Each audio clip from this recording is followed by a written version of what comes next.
Breaking news out of Washington indicates former President Donald Trump intends to pull American forces out of the ongoing conflict with Iran. He plans to execute this massive military maneuver in a remarkably tight window of just 2 to 3 weeks. The administration intends to execute this hurried exit regardless of whether a formal peace deal is actually signed. This map highlights the Strait of Hormuz. Leaving this extremely narrow geographic bottleneck unsecured means abandoning one of the most critical maritime routes for global energy supplies.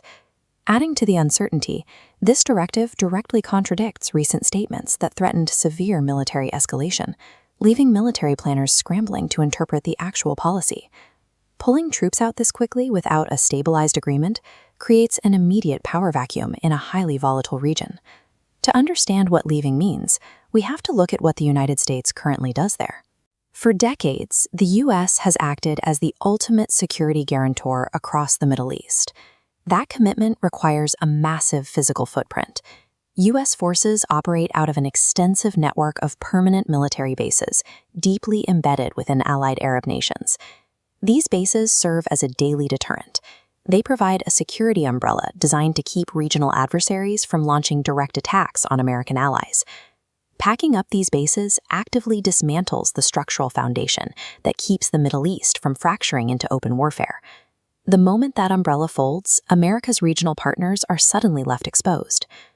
Looking at the Persian Gulf, 4 heavily reliant nations stand out: Qatar, Bahrain, Kuwait, and the UAE. These countries possess immense wealth, but relatively small populations.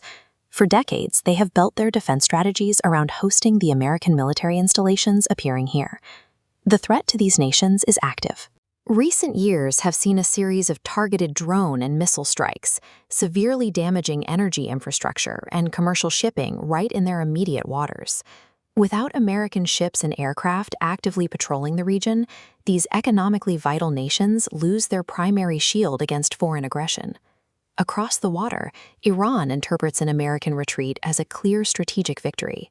The persistent threat of direct, overwhelming retaliation from the U.S. military has historically kept Tehran's military ambitions in check. Without that threat, Iranian military planners no longer have to factor the risk of American carrier strikes into their operations. Iran can immediately shift from cautious containment to aggressive expansion, pushing its influence outward without fear of American intervention.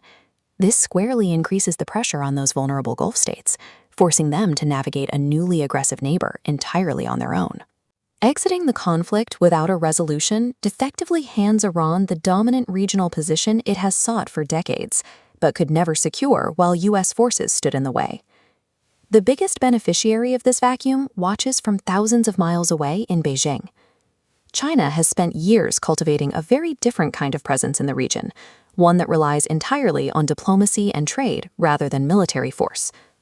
This network graph illustrates Beijing's strategy. China has built deep, lucrative economic ties with both Iran and surrounding Arab nations simultaneously. As American forces leave, these economic pathways heavily favor Beijing.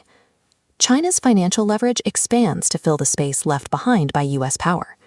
As the primary energy customer and creditor for both sides of the Gulf, Beijing becomes the only power capable of mediating between these regional rivals, transitioning into the role of regional power broker without firing a single shot. Pulling troops out of the Middle East does not bring the underlying conflict there to an end. It simply takes the United States off the board, eliminating American influence over whatever happens next. While local tensions inevitably intensify in the short term, the long-term reality is a steady migration of regional influence toward Beijing and the Asian bloc. This abrupt policy decision creates a permanent void in a critical region, and America's greatest economic rival is perfectly positioned to step in and own it.